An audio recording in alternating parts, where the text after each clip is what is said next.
welcome. We'd like to welcome everyone back to 5 and 6, also known as Space Time Medicine, where we represent medical mathematics and everything in between. We say medical mathematics goes back to the time of Imhotep and the genius of that era, but also what connects us in our own era. So we really want this series to speak to those who interpret and utilize methods and ancient methods and with current technologies and their work for the benefit of humanity. So our main role here is to share topics that provide a cross-dimensional relationship to our main themes. I'm Dr. Bay, Simul Bay. I'm a medical mathematician, author, father, innovator. My role here is to bring the most fascinating and remarkable human beings in their field to share content that will help you navigate our changing world. So wonderful. So today I've got a dear friend and innovator on so many levels, Jacob Salt Sheafe.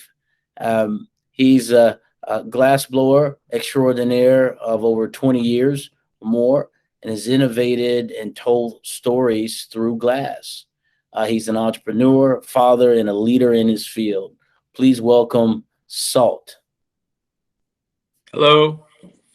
Yeah, they are going. All right. So Jacob, of course, we've known each other for gosh, how many years has it been now? Maybe almost 10 years, I think. It might be more than 10 years A even. little more than that. Wow. For the people who don't know you, and for those who maybe do, you could share a little tidbit for those who do. But for those who don't know you, tell us a little bit about who you are, and then we'll get into some of your origin story. Well, I was born in Austin, actually, South Austin. So I'm from here, where we're at. And um, like early on, I developed a passion for art. And so as I grew up, I realized that I wanted to somehow like make a career out of that if I could. And so I spent some time just trying to imagine how that could happen. And I I basically stumbled into what I do Hmm. at a time when I think I needed something positive to focus on, and so I sort of define myself as many different things, but artist is up there. It's like because it's so it's so fundamental to how I navigate the world. Like how I process ideas and my own things that I'm working on. I do it through my work a lot, and so that's I think that's maybe why I'm here talking to you. Yeah. But husband and father, and I don't know. I try to be as well rounded as I can. Yeah. So. Yeah. So, so for those who may not understand that the meaning of the word, what does salt mean to you? And give a little backdrop into that connection with cross dimensional understandings of time and space and creation. Okay, so salt is what I go by. It's like a pen name or a brand name, and so to understand like how I ended up there, you have to take in the fact that I do make things out of glass, but part of that is that I make pipes, and so uh, pipes being like functional, like smokable objects, and Mhm. so when I began to do that. The political climate on this subject was because it's still a gray area, but it was maybe a little darker gray then, and so there was actually like a time when some people who made pipes or had pipe making companies went to jail like for the act of Wow. manufacturing, and so when I started to get better at what I was doing and decided to apply what I would call my art to this act of pipe making, I knew I needed to try to protect myself. Okay. And so that meant picking like kind of a brand name or a pin name. But I didn't want to just pick something arbitrarily. I wanted it to mean something. And so there's this can be a very long story. So I'm gonna try to give you like the version that fits what we're doing here. But Yeah, no, go for it. Yeah. I drew some inspiration from graffiti culture and seeing like pipe making culture and graffiti culture kind of had these overlaps, these parallels where it's an art form that is being driven by a younger generation of people that is not exactly legal and not seen at the time, especially was not seen necessarily as an art form, but it has this like raw um, passion and like expression that goes with it because of that. It's like it doesn't have to follow rules because it's outside of the establishment. And so I saw these parallels and I became, I guess, like excited to realize that I was a part of this movement and to also just see the potential of it in like from an outside perspective, like examining graffiti when it was beginning and how it was viewed, and then looking at like where it has gone now and how it has influenced, even the mainstream parts of our culture, like advertising or font. I mean, it's a part of the landscape of culture now, and so I liked the way that it was incorporated in, and I felt like there was this potential there with pipe making. And so I wanted to participate, but I was also trying to protect myself. And so I decided to pick a name. And in order to attach meaning to it, I decided to go with thinking about what is important to me, like not, in other words, like not just what I want to do, but how I want to do it. Mm-hmm. And salt as a material is associated with things like take it with a grain of salt or salt of the earth or being worth your weight in salt or whatever. There's sort of some like colloquialisms that follow that. And so I I took that and I took the fact that like salt is a preservative, it has these like practical applications. And I thought like, all right, well, I want to preserve this perspective in my own self, this realization that the pipe making art culture, the scene had this value that I had like previously not realized. So I wanted to remember that, to keep that mindset, and I wanted to do things in a way that allowed me to maintain my connections with people and to be approachable and not. I mean, I guess I was going by some experiences I had where I was trying to interact with somebody that I looked up to, and some of those people were very like open and kind and accommodating, and then other people kind of blew me off. And so I wanted to be the former. I wanted to be somebody that was treated people like a human being. And even though I also wanted to be as successful as possible. So to not let those two things come into conflict with each other. And so salt was like a reminder that that's what I was about, and that's who I was and how I wanted to be. And that was the beginning. And in my work, I have this theme of evolution. Like with the physical objects that I make, I draw from inspiration from different kinds of life.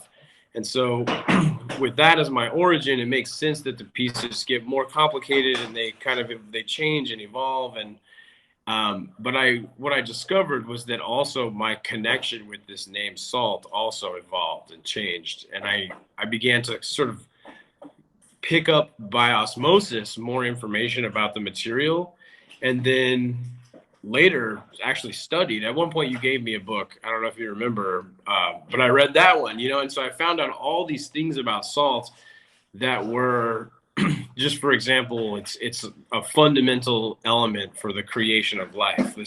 Okay.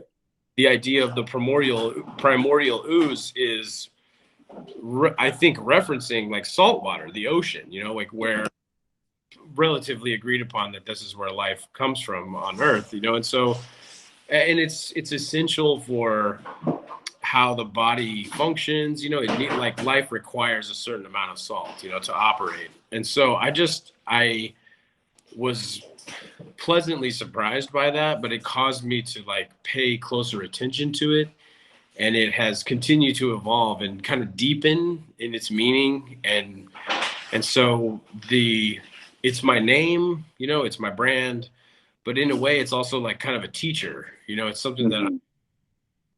I follow, and also it's kind of a lens through which I view the world too.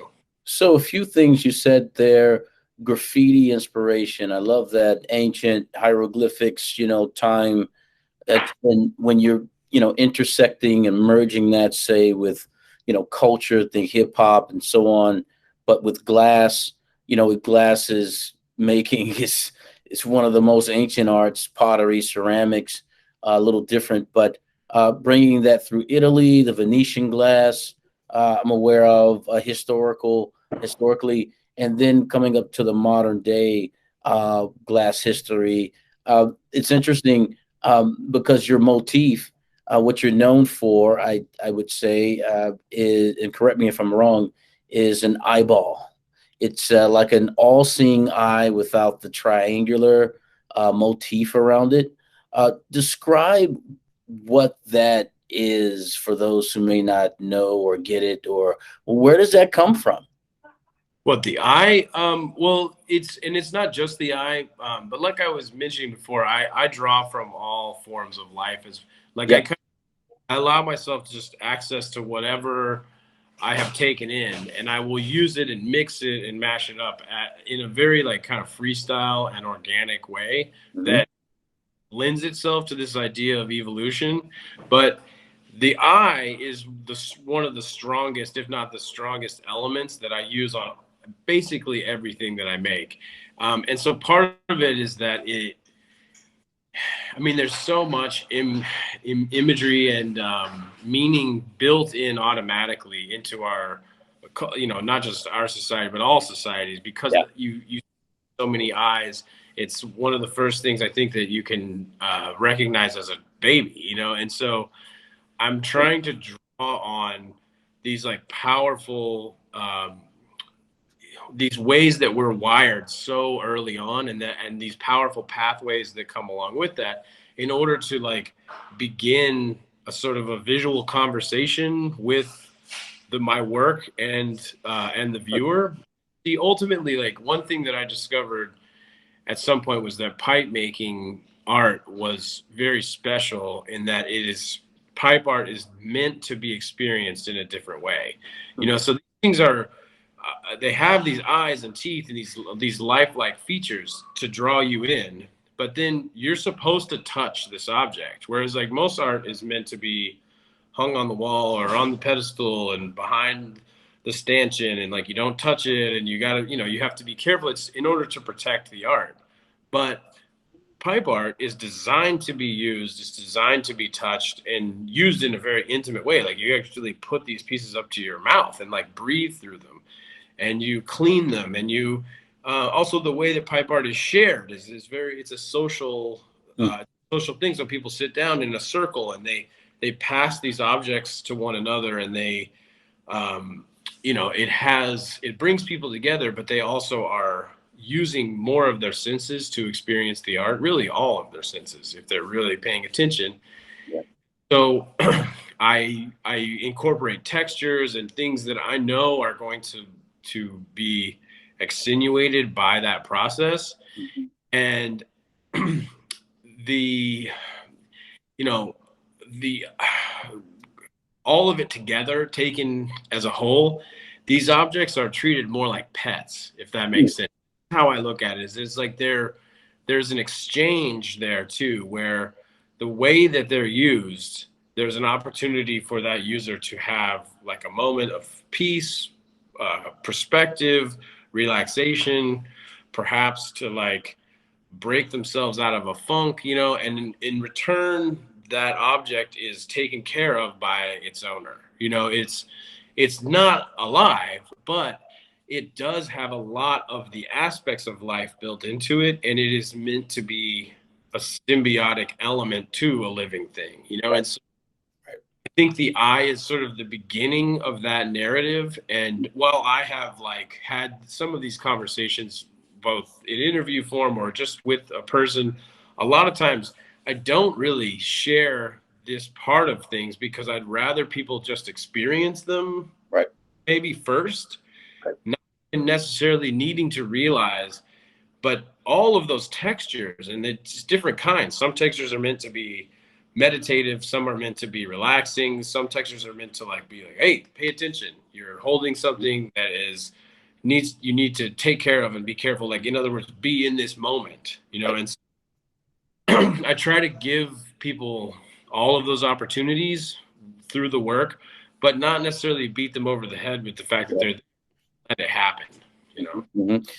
You know, segueing into say the middle part of what where we like to talk about, space time, planes of existence, and being able to hold those spaces, right?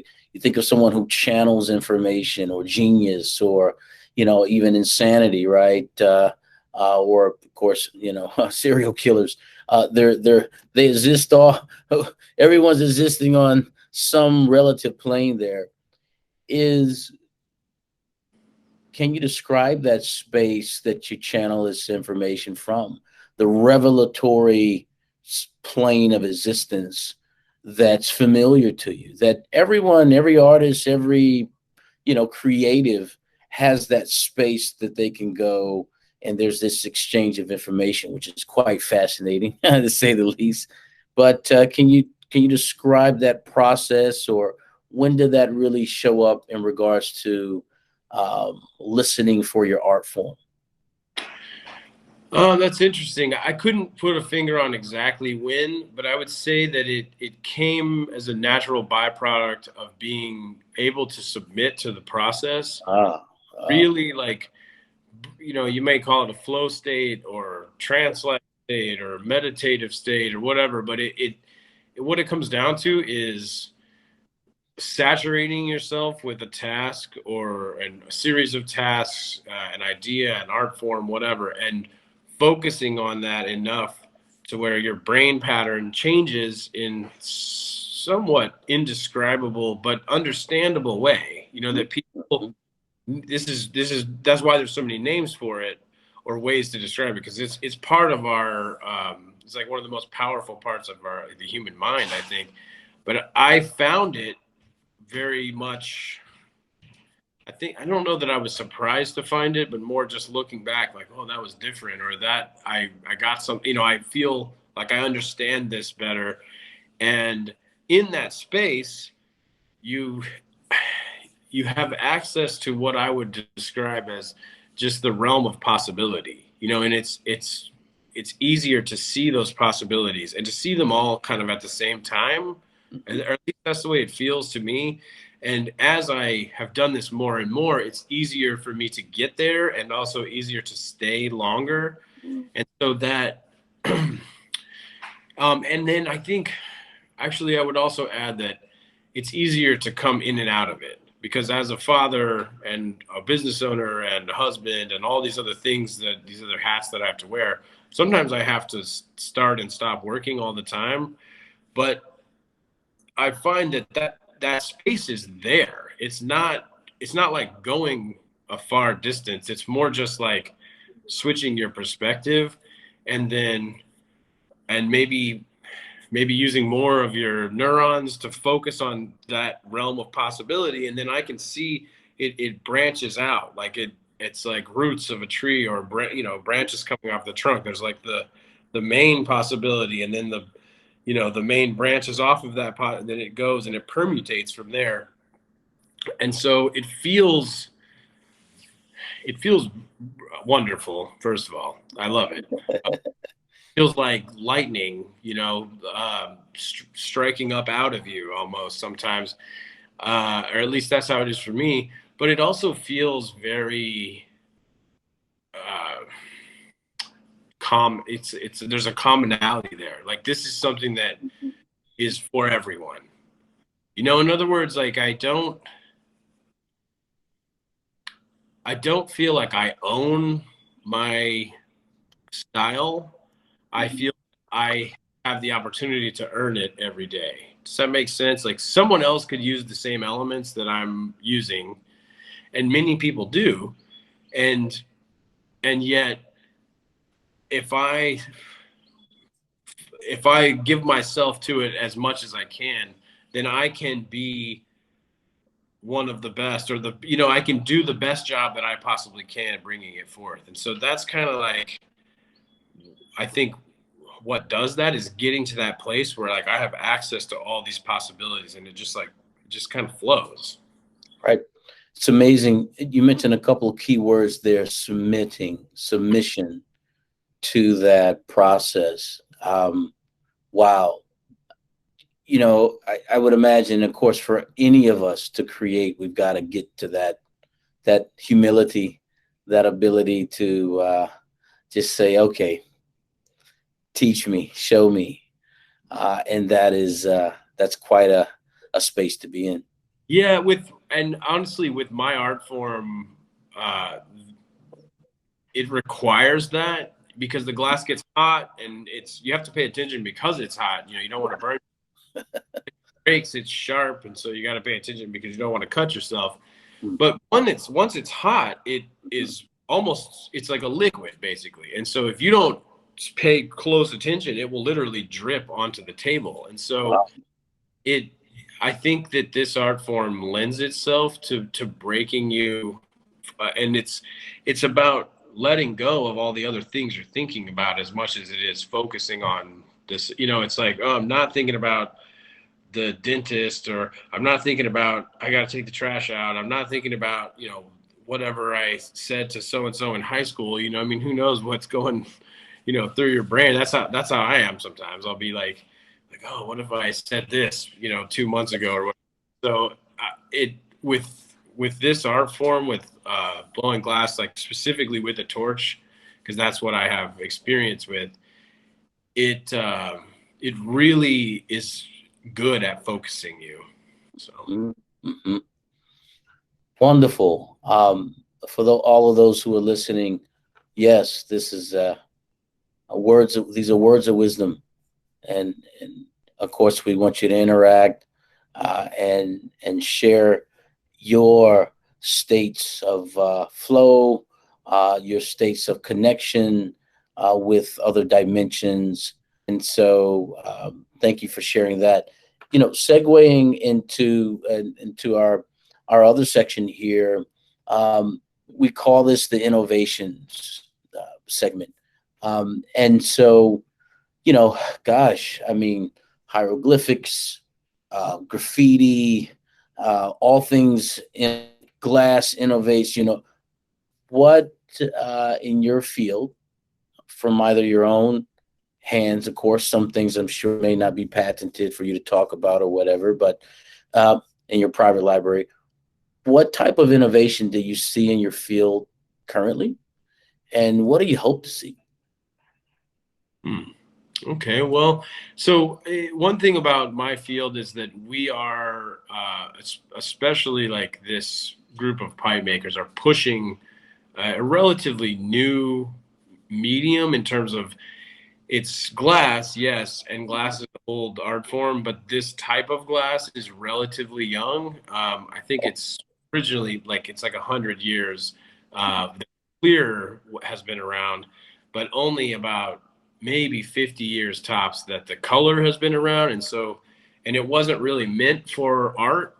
It's kind of a transitionary thing. It's like something that was much kitschier in its origin, but has really matured in the last, like, say, 10 or 20 years.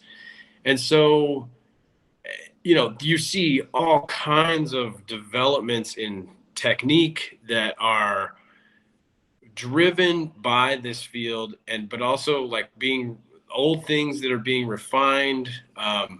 There's technological crossover. There's a lot of like interesting things being done with lasers and what's called dichroic glass, which is taking sheets of glass and getting like perfect temperatures and vaporizing metals in different layers.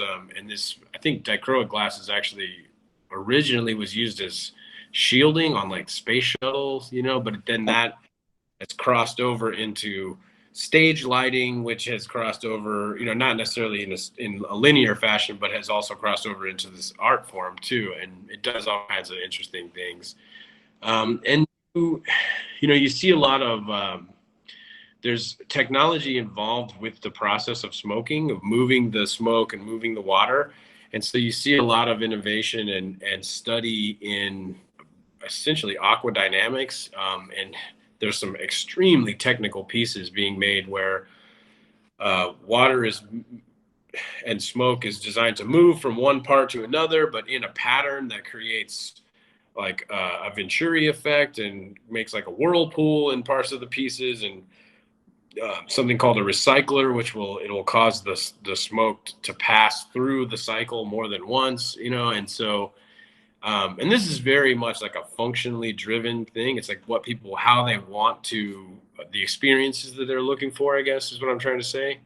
And so, and on a personal level, this is something I've been doing for a while, but let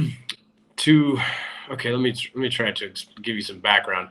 So in order to move that smoke through a piece, like through a body of water, it starts up high and then has to move down into because the water will find the lowest point and then back up and in, to be consumed. Right. And so those problems were traditionally solved crossing scientific glass. So think beakers and, Erlenmeyer flasks and things that are used in the chemistry lab, because that's the same type of material. It's a very durable and inert. It doesn't have a lot of chemical reactions that take place normally.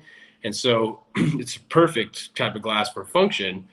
But because that's the origins, these scientific bases, that's where we went for problem solving when it was time to move smoke from one thing to another. There's some stuff that already exists within the chemistry lab that translates, right? Huh. So for a long time, that's how everybody did it. But for me personally, because I'm a sculptor and I have, in another way, like my style is, it's been around for a while now, but at the time when I first broke it, it was seen as innovative, especially within this art form, and essentially was looked at as like this wasn't necessarily even thought of as possible, like what the things that I was doing, because it was thought that the glass wouldn't survive these processes. So, and I found ways to make that work and sort of learn why things wouldn't work and why things did. And as I developed that, I began to want to make these pieces that could move smoke through the water. But what was available were these scientific techniques, and I found that they didn't work for me. They were very delicate and kind of it was opposing what I was trying to do to the glass otherwise. And so eventually I got good enough and I was in tune enough to literally ask my style the question, like, how do I solve this problem? And I did that as like an exercise, like in my own mind. I'm like, this is my question. What is the answer? And almost immediately I had an idea, I don't know, wherever it came from, I was struck by the lightning. And so I began to do what I call a sculpturally applied linear tube, which is an acronym on purpose, SALT. And that basically allows me to apply my plumbing in a sculptural manner. I see. And so it breaks all the rules that are set forth from the origin technique of scientific glass being crossing over into smoking apparatus. I went back and created a new kind of DNA basically, and that technology allowed me to basically not make any compromises aesthetically in order to gain the function that I was looking for.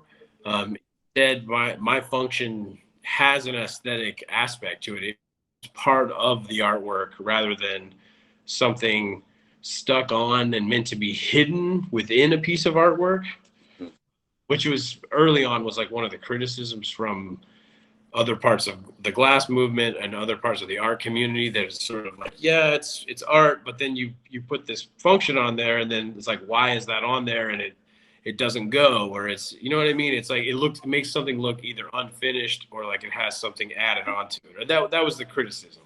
Yeah. I think that we've developed and matured from all angles since then, but my effort was to both innovate something new and also problem solve, my and not have to compromise my aesthetic. And I ended up with this thing called that I called the salt perk, and then I began to teach it and spread it around, in order to, in a meaningful and intentional way, influence the fabric of the art form, and what people were, just to add to the realm of like what is possible. So it sounds like innovation occurs, as we know, it occurs in any era, any time, any moment. Just depends on the human, the era and so on. But in this particular era of, COVID and so on, have you seen in the field a particular type of innovation that's remarkable outside of your Hmm. shop? I don't know if there's anything that I would, you know, put my finger on right within the last like year or so. I mean, I Yeah. think that our art form has proven that it is extremely nimble, Mhm. and culture that supports it as well. Is that we, when COVID hit, I had shows planned where I was going to fly out and be in person at a space, and assumed that those would probably have to be canceled. And lo and behold, they all turned into online uh, functions, which is definitely not an innovation, and not even something that's specific to only my art form, but I Sure. think rather a natural pivot of our society, taking advantage of the technology and understanding that, if we can't do it one way, then we'll figure out another way. But I also, I miss seeing people Yeah. Yeah. personally. So, so yeah, I mean, I don't know. It was for, in some ways, for my art form, it was nice to just see people exercising basic hygiene in a more straightforward way. Some people are a little lax with when they're sitting in these circles sharing the art. It's just from one mouth to another, and that's that I always like watched out for anyway, but long before, when traveling. But yeah, everybody's washing their hands more, I guess. So. That's amazing. Well, as we come to a close here, uh, give us your social media handles, and even before that, I would say any parting words for anyone who's listening to you or have heard what we've discussed here today, and then Mhm. your social media handles, please. Man, I don't know. I guess my favorite words of wisdom are that, well, whenever I'm addressing a pipe making audience, I always remind them to pay their taxes. But it can be quite as useful of advice. Most people probably have that together. But I would say that the trick, if there is one, is to just keep going. Like, just work hard, nose down, keep making stuff, keep stuff, write the music, write the poetry, whatever it is. I mean, I'm coming from an art standpoint, but it really applies to anything that you want to be good at. Just like keep going. That self-discipline is that gift that only you can give to yourself, and it's right there. And so if you keep going, it will reward you. Um, and then social media, I'm at Saltglass on pretty much everything, I think. Okay. I really only am active on Instagram. I have a Facebook page. Pretty sure I got a Twitter account too, just maybe so nobody else can get it. But if you my current work and what I'm doing, where I'm sending stuff, special projects, merch, all that stuff is all through Instagram at Glass, salt glass. All one word, all lowercase, all the normal stuff. Well, it's been a joy to interview you and talk to you today. Thanks for being a guest on 5 and 6, Yeah, thanks for having me. and look forward to having you back. And I just want to say to the audience, thank you for being a part of this experience. And if you would like to learn more or participate in our courses, webinars, and projects, go to bayacupuncture.com and you can hear more about us. And that's a wrap. Thank you very much.